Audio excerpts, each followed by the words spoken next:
Hello.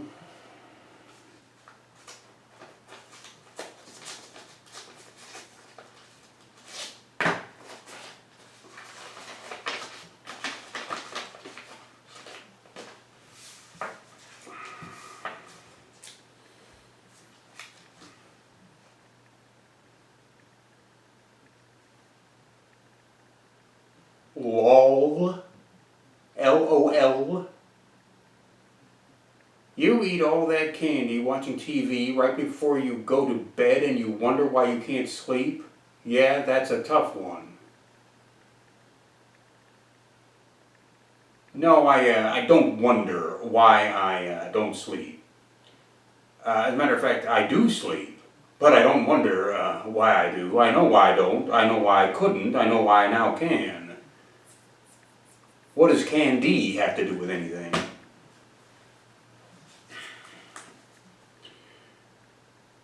What is your take on the new Pope?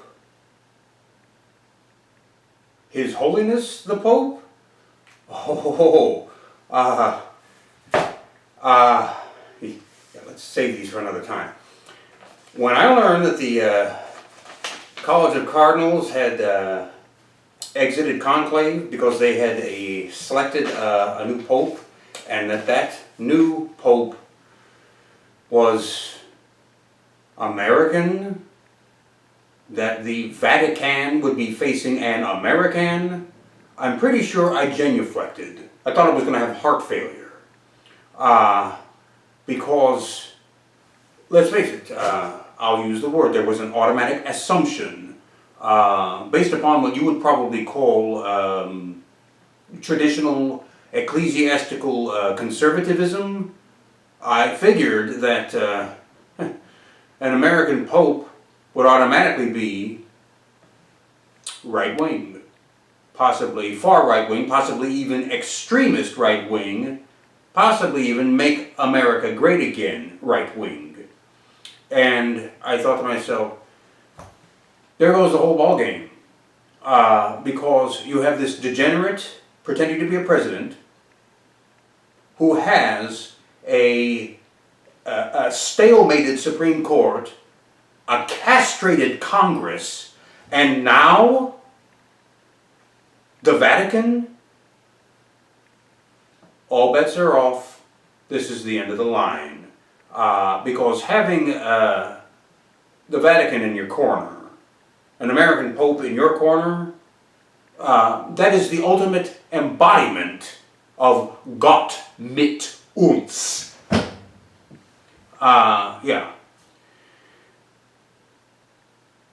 Come to find out, I was mistaken in what amounts to not only a miracle, but a triple miracle, a tripartite miracle, a holy trinity of a miracle. You see, in the first place, with the first miracle, even if you do not like, or perhaps downright despise the Roman Catholic Church, I imagine that you would not be quick to disagree that the church, the clergy, the infrastructure and such, is a bedrock of intellectualism, knowledge, and the culminated wisdom of the ages. The Vatican Library alone is saturated with thousands of years of this wisdom. In other words, you don't get to be the Pope by being a dope. You have to be very smart, very intelligent, very intellectual, not merely theologically, but also in the secular sense, highly intelligent. And so, whereas here you have this belligerent, ignorant, ogre-like, oafish fraud point and counterpoint, now you not only have a counterpoint, but you have one which is by far the intellectual superior, who can not only hold his own, but can thoroughly trounce this specimen over here. That's miracle number one. Miracle number two, ironically, is the fact that this guy is American. And he's from Chicago, no less. This is probably the only pope in history who knows how to use a switchblade. He's an American. Ergo, he speaks American. Get it? This guy knows what a used car salesman is. He knows what a snake oil salesman is. He knows what a con man is. He knows what a hustler is. Because he knows the ins and outs of all of this, having grown up around it here in this country. And in the proximity of the Windy City, no less.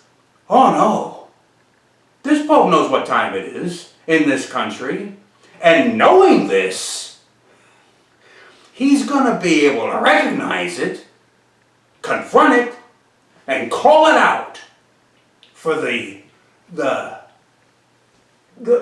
of excrement which it all is. And that brings us to the third miracle. Let me ask you a little riddle. What do Supreme Court justices, communist leaders, and popes all have in common? Give up?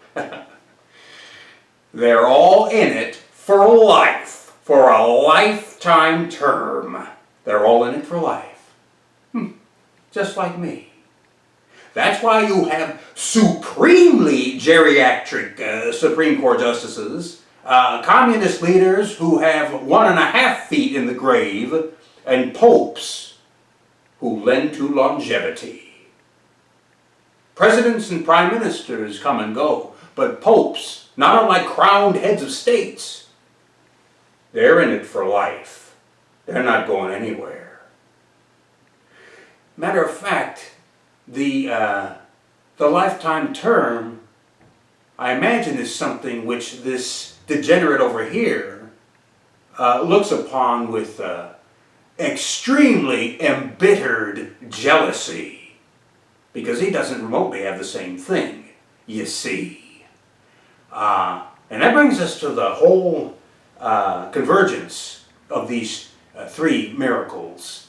You see, in the pyramid-like chain of command in the American government, the presidency is the top.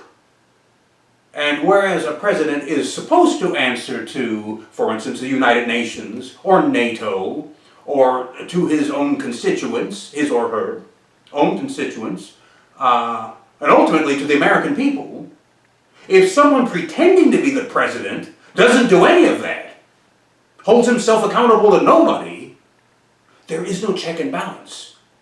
There is no counterpoint. There's no filter. There's nothing that tops that, you see, which is what makes it so incredibly dangerous. But there is a counterpoint, and that counterpoint is invested in His Holiness the Pope, whoever the pontiff happens to be at the time. And at this moment in time, it's an American who's turned out to be quite a left-wing liberal American. That is, of course, in keeping with what you understand those terms to mean, which is just fine.